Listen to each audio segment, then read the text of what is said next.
Welcome to a special edition of Be Less Stupid.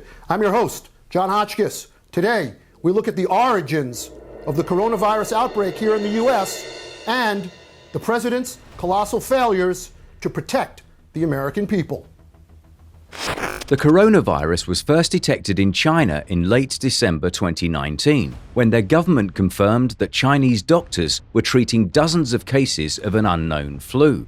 On January 11th, Chinese media reported the first known coronavirus death. 是对一国两制底线的公然挑战，我们对此予以强烈谴责。 The first confirmed case of coronavirus in the US was reported on January 21st, when a man from Washington state was diagnosed. Here's what we know. A Washington state resident fell ill after returning from Wuhan, China, where the outbreak began. Good, what you're doing. Look at all those empty seats. Never seen it like that. Oh boy, how the world has changed. How the world has changed, right? Donald Trump was first warned about the ominous threat posed by the coronavirus in early January 2020 by members of the United States intelligence agencies.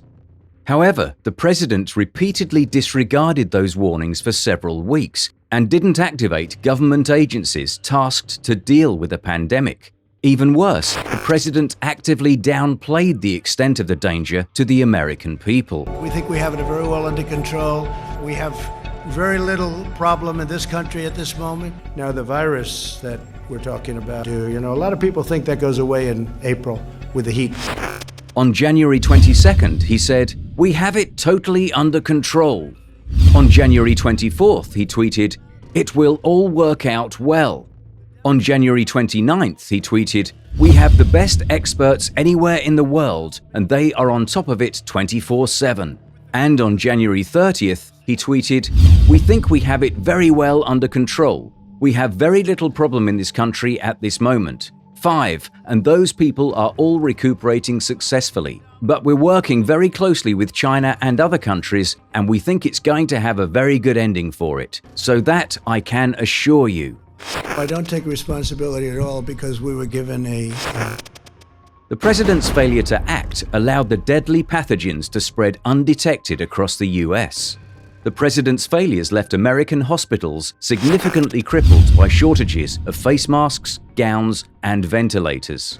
When the crisis broke 2 weeks ago, we had a reserve of 50,000 masks that we were able to draw upon, but we've gone through that relatively quickly.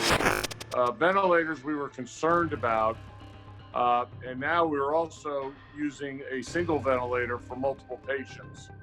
In that study, we just looked at simple equipment available in the emergency department and a way to modify the ventilator to ventilate 4 patients. The president failed to alert the American people to the impending crisis, and on Twitter continued to soft-pedal the coming pandemic.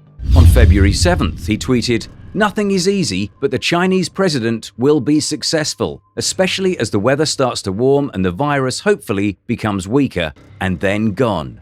I really think, Doctor, you want to treat this like you treat the flu. Because of all we've done, the risk to the American people remains very low. Going to be pretty soon at only 5 people, and we could be at just 1 or 2 people over the next short period of time. And on March 6th, the president said, "The crisis is an unforeseen problem that came out of nowhere." On March 11th, he added, "We're having to fix a problem that 4 weeks ago nobody ever thought would be a problem." And on March 14th, he said, "It's something that nobody expected." Donald Trump may not have been expecting this, but a lot of other people in the government were. They just couldn't get him to do anything about it. One administration official told the Washington Post, adding, quote, "The system was blinking red."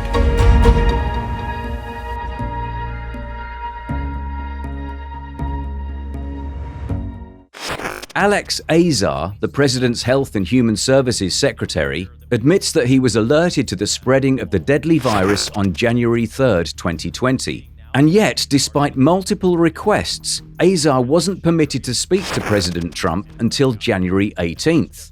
That's 15 days wasted. When Azar finally did brief the president, it was by phone, and according to 2 White House officials, the president's primary concern on the call was when people would be allowed to buy flavored vaping products again.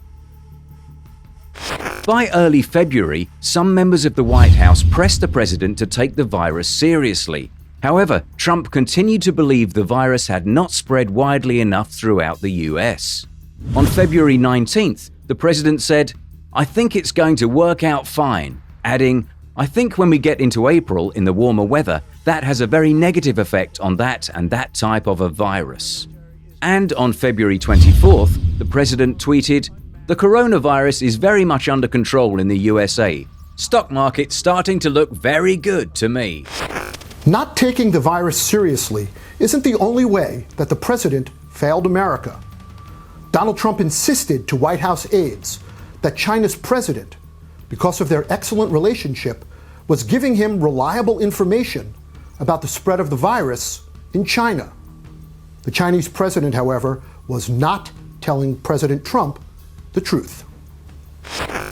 The president failed America again by trusting the words of the Chinese president over the findings of his own intelligence agencies. In fact, on January 24th, the president tweeted, "China has been working very hard to contain the coronavirus. The United States greatly appreciates their efforts and transparency." Meanwhile, as the president was busy ignoring the pandemic, other parts of the government response team were failing as well. America's CDC failed to create and distribute a working coronavirus test kit to doctors and hospitals. This prevented infectious disease specialists from properly mapping where the virus was and who had it. As Ed Yong of The Atlantic wrote, "The testing fiasco was the original sin of America's pandemic failure, the single flaw that undermined every other countermeasure." The inability to provide a working test kit was a problem that was dramatically exacerbated by the president's repeated claim that anyone who wants a test can get a test. Anybody right now and yesterday, anybody that needs a test gets a test. They're there. They have the test. Anybody that needs a test can have a test. They're all set. They have around it.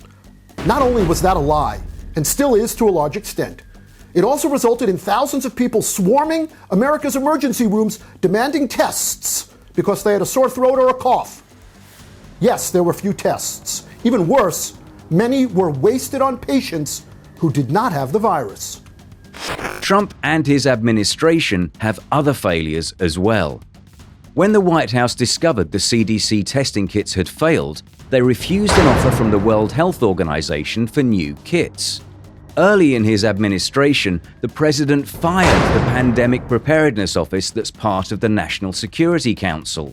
Even more damaging, the president and his team ignored a 69-page classified playbook on fighting pandemics left behind by the Obama administration. The Trump administration was briefed on the playbook in 2017. One of the guide's first recommendations is to ask, is there sufficient personal protective equipment for healthcare workers who are providing medical care?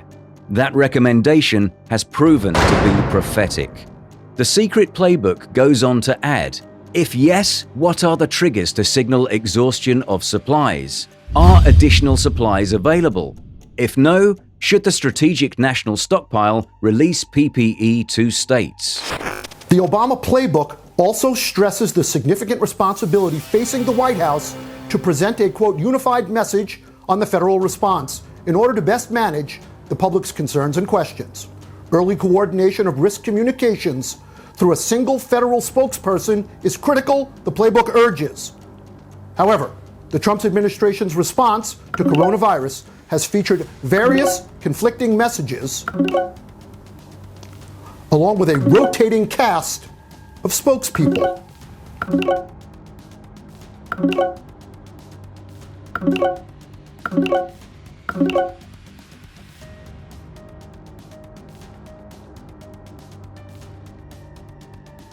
The president has repeatedly said that his administration could not have foreseen the coronavirus pandemic, adding during a Fox News interview that nobody ever expected a thing like this. I just say this, we have an invisible enemy. We have a problem that a month ago nobody ever thought about. This is simply a lie. The previous administration planned for a pandemic and briefed the incoming administration. Throughout January 2020, America's intelligence agencies alerted White House officials to the coming pandemic. The intelligence agencies also conducted a secret, full-scale mock response drill in mid-2019. And the pandemic team fired from the National Security Council had planned for America's response to a pandemic as well. On February 25th, a senior official with the CDC told reporters that coronavirus would spread to the United States and that the ramifications would be severe. The president responded to this news immediately. From on board Air Force One, Trump called Alyx Azar, his Secretary of Health and Human Services, to complain that the CDC spokesperson was scaring the stock markets. Numbers.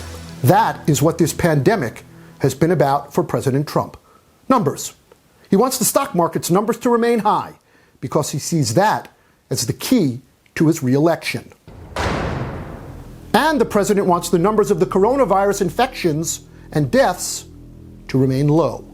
If it were up to me, I would be inclined to say, leave everybody on the ship for a period of time and you use the ship as your base. Now, when they do that, our numbers are going to go up. Okay? Our numbers are going to go up. The 240 is going to go up.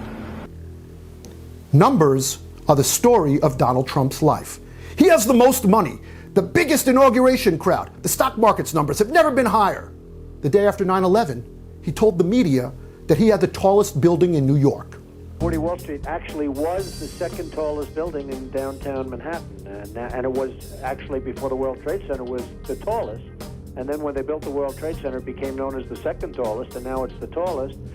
Remember on his visit to the CDC, he was asked about the cruise ship with the infected passengers. When they do that, our numbers are going to go up. Nearly every time Donald Trump addresses the media with pandemic updates, he leads with the number of test kits that are en route or the number of tests that have been performed. He likes those numbers. They're going up. Or so he says. We therefore expect up to 500,000 additional tests will be available early next week. But here's the thing. Donald Trump and his White House toadies have failed the American people. They failed to take the impending pandemic seriously and failed to activate the government departments that would have pursued a cohesive and rapid response. When you say me, I didn't do it. We have a group of people. I don't take responsibility at all because we were given a... Donald Trump did not create the coronavirus, but through his actions and inactions, through his decisions and indecisions, he made it demonstratively and catastrophically worse. He made America less safe. And as of today, nearly 2,500 people have died. And as of Sunday, March 20th, the new estimate of total U.S. deaths will be 200,000. Let that sink in. 200,000.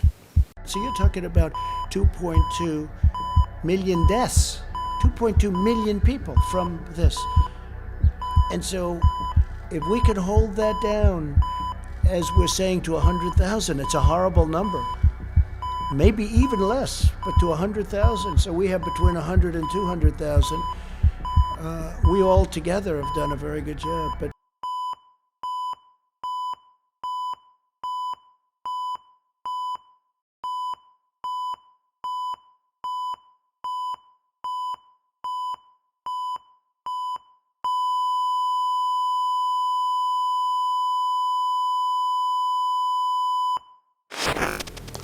Donald Trump has exhibited unprecedented indifference and willful negligence.